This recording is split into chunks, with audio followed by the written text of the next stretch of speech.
La vidéo Lost était incroyable. Merci beaucoup. Merci. C'est vrai qu'on bosse dessus. On avait commencé à l'écrire avant l'été. C'est vous dire, on a bossé dessus vraiment pendant... on l'a tourné je sais même plus quand est-ce qu'on l'a tourné, mais ça s'est étalé sur 4 mois quasiment, parce que c'est vrai que c'est une vidéo qui est colossale en termes de boulot et de FX. Et en plus, il y a une partie qui a sauté, puisque normalement, en fait, il y avait 3 jeux à la base dedans, mais on l'a viré, parce que sinon c'était trop long. Il y avait un test de Fear Factor qui était censé être dedans aussi. Mais on l'a enlevé parce que du coup, ça faisait moins... C'était un peu moins survie que le reste.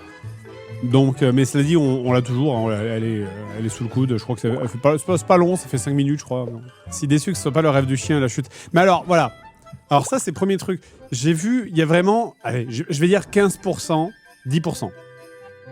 On va dire 10%. 10% des commentaires, c'est pourquoi il n'y a pas Antoine et pourquoi c'est pas le rêve du chien. Le truc, c'est qu'en fait, vous allez sur Twitch tous les jours, donc vous croyez que tout le monde a la rêve de Twitch. Mais en fait, genre, même les spectateurs d'Antoine, c'est 15 000 personnes. Un JDG, c'est 1 million de vues. Donc, je vais pas faire des refs à Twitch qui vont être compris par 0,2% des gens, en fait. C'est pour ça que j'ai vu beaucoup de... Ça m'a, entre guillemets, un peu agacé de lire ça en permanence. Mais pourquoi il n'y a pas Antoine? Mais il a pété un plomb, c'était l'occasion rêvée. Mais parce que personne sait qu'Antoine, il est fan de Lost, à part les gens qui suivent Antoine sur Twitch, en fait. C'est pareil, personne ne sait le truc du rêve du chien, à part les gens qui vont regarder Fat Journaux, personne ne le sait, quoi. Après, je pense que les gens auraient été contents de le voir, parce que ça aurait été une apparition de lui sur YouTube, les gens auraient été contents, tu vois. C'est genre en mode, ah putain, trop bien, Antoine Daniel, je me souviens de lui, il faisait des vidéos en 2015, je sais pas ce qu'il fait maintenant, tu vois. Mais sinon, sorti de ça, déjà que la grosse interrogation, c'était est-ce que les gens allaient accepter, parce qu'évidemment c'était un épisode crossover, est-ce que les gens qui ne connaissaient pas Edward allaient l'accepter? On a vraiment fait en sorte que l'épisode soit drôle, même si t'avais pas les refs. Hein. Donc normalement, il y a, à part peut-être qu'il y a un ou deux trucs où vraiment tu dois trouver ça un peu bizarre si t'as pas les refs de sa chaîne. Mais c'est en même temps, c'est aussi pour pousser à aller voir les refs. Et en l'occurrence, ça me gêne moins. En l'occurrence, je préfère pousser les gens à aller voir une autre chaîne YouTube, surtout de la qualité de celle de Ed. Et j'espère sincèrement que ça lui rapportera quelques abonnés, même si bon, en vrai, je pense pas, parce que bon, JDG maintenant, c'est un vieux machin, et je pense que tous les gens qui sont sur ma chaîne sont déjà sur la sienne. Mais je préfère faire ça, je préfère pousser d'aller voir une chaîne YouTube, surtout avec des acteurs et une histoire et machin, que de les pousser pour aller voir la ref sur un vieux clip de Fat Journaux. Tu vois, c'est... Dans l'ensemble, j'avais pas les refs, mais j'ai bien ri. Oui, voilà, c'est ça, tant que ça marche, tant que c'est potable. Dans le pire des cas, tu te dis, ah bah c'est des personnages que le personnage de JDG il connaît, tu vois. Je me rappelais ce vieux jeu de Lost, qui est en vrai sorti 1 an avant les premiers JDG. Ça a fini quand Lost, d'ailleurs? J'en ai aucune idée. C'est une très bonne question. Lost, ça a fini quand? Parce que le jeu vidéo est basé sur la 3e saison qui est sortie en 2008. Donc Lost, ça a dû finir au début des années 2010, peut-être? Oui, ça a dû finir, parce que je me souviens qu'on bossait déjà sur JDG quand Seb m'en parlait, et il m'avait longuement parlé de la fin de Lost. Je me souviens que c'était un jour chez lui où on devait écrire, et il m'avait tenu pendant 2 heures sur la fin de Lost pour me dire à quel point c'était de la merde. Several days later. Ta vidéo Lost est une pépite, je tiens à le dire, même si ça sera pas lu. Mais si, je lis le message. Ouais, j'ai vu que Fabrice, il avait débrief la vidéo avec des extraits et tout. C'est cool. Peut-être je lui demanderai de me les prêter, ces extraits, pour les montrer aussi. Parce que c'est vrai que moi, quand je suis en plein tournage, j'ai rarement le temps de sortir mon téléphone pour filmer des trucs. Est-ce que vous réfléchissez à différentes tranches d'âge quand vous écrivez vos blagues ou pas? Franchement, pas du tout. Franchement, pas du tout.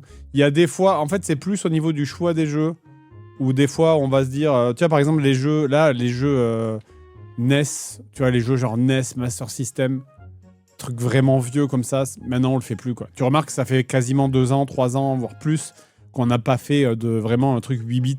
Ça nous arrivait au début, hein. Mais là, c'est... Déjà, on a beaucoup fait. Les problèmes, c'est beaucoup les mêmes qu'on a déjà vus. Et puis... la NES, elle a 40 ans. Il devient quoi, Papy Grenier? Ça fait longtemps qu'on n'a pas fait Papy Grenier. Là, on a écrit un JDG qui sortira début février, là. On a fini d'écrire hier. Je pense qu'on le tournera, à mon avis, on le tournera début janvier. Et je pense qu'après, on va essayer de faire un hors-série, à mon avis. En fait, c'est trop con parce qu'on avait un super hors-série qui était déjà écrit, mais qu'on ne peut pas faire à cause de problèmes de droit. Parce que la vidéo se ferait exploser. En fait, c'est devenu, j'en parle plus trop, mais c'est devenu très, très, très, très, très difficile de faire des trucs avec des extraits maintenant sur YouTube. Parce que là, maintenant, la nouvelle IA de YouTube, c'est Gemini, vous savez.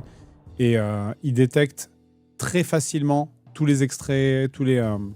C'est plus comme avant où tu pouvais mettre un filtre VHS, tu corriges un peu, tu inverses l'image, tu mets un filtre VHS, tu mets un petit peu une vignette, machin, etc. Il y avait toujours moyen un petit peu de baiser le bot. Mais là, avec Gemini, maintenant, c'est impossible. C'est vraiment impossible. Il détecte à 100% les extraits. Il transformé l'extrait avec de l'IA. Écoute, vous avez vu à quel point les gens sont parano sur l'IA sur Twitter. J'ai beau expliquer... c'est quoi cette polémique avec l'IA? C'est juste qu'il y a des gens qui ont vu de l'IA alors qu'il n'y en avait pas. Du coup, moi, j'ai répondu un peu sèchement, certes, à quelqu'un... Parce que, en fait, j'aime pas quand on bosse comme ça 4 mois sur un projet.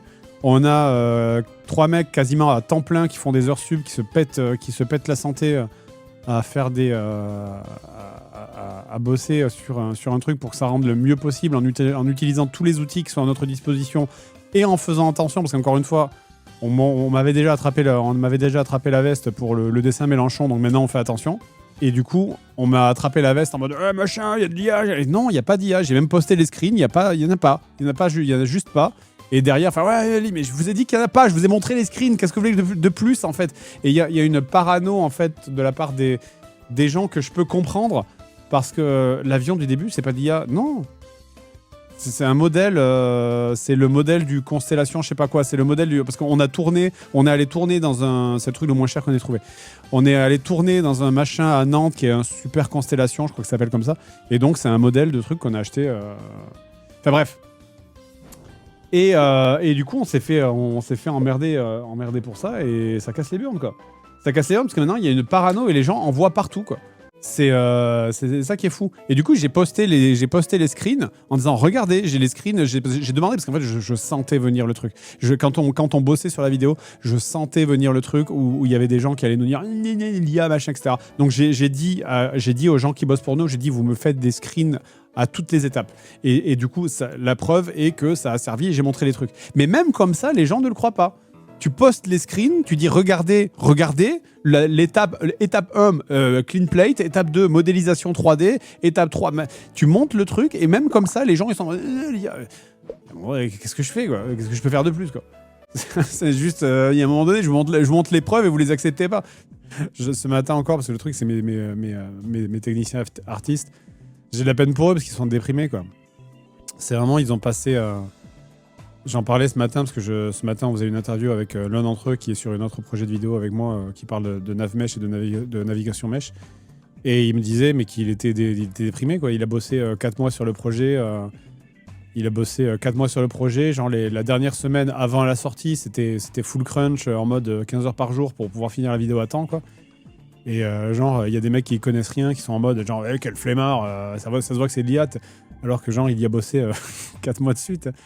Par contre, ce qui est intéressant, et là, ça c'est intéressant, c'est que j'ai reçu par mail un mec qui a bossé, un gros gars un gros mec qui pèse dans le milieu, qui a bossé notamment sur la série Halo, dans les effets spéciaux. C'était juste un mec qui fait des effets spéciaux, qui a bossé sur la série Halo, qui a bossé sur les trailers d'Elden Ring, et sur je sais plus quelle très grosse série aussi, qui m'a contacté et qui m'a dit ouais, si tu veux, je serais chaud de venir pour un truc des termes ou quoi, pour parler de ça, parce que il me dit qu'il y a plein de boîtes en gros, et ce qu'il me disait c'est qu'il y a énormément de petites boîtes de petites boîtes de FX qui se font insulter par le public parce qu'elles utilisent des outils, les outils du métier en fait, qui sont les outils du métier maintenant que tout le monde utilise,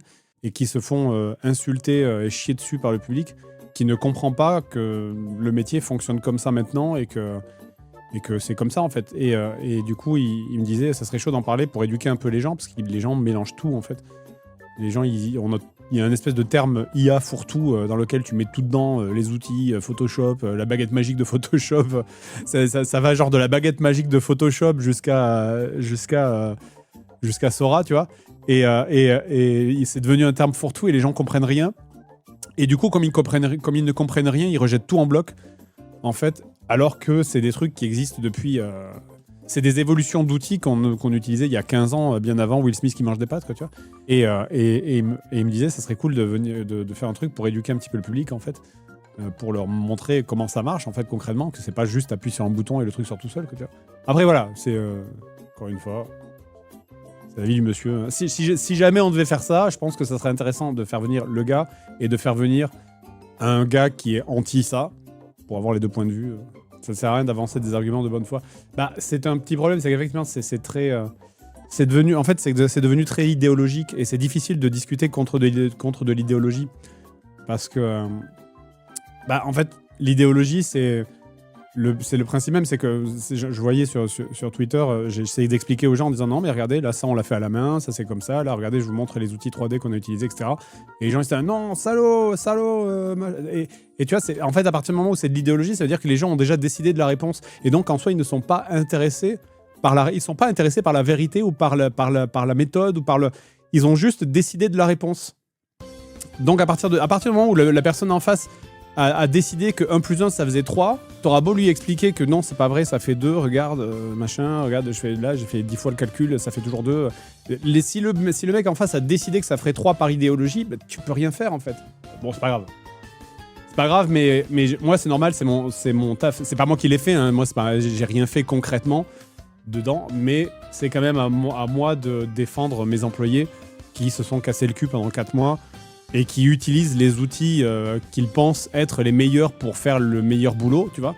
Et du coup, ben moi, je dois être là en fin de chaîne, et même si c'est pas moi qui ai fait le truc concrètement, parce que c'est pas moi qui fais les FX, hein, bien sûr, c'est d'autres gens, ben je dois les défendre, parce que mes employés, ils ont bossé 4 mois sur un truc, et ils se font insulter, tu vois, et c'est pas normal, quoi.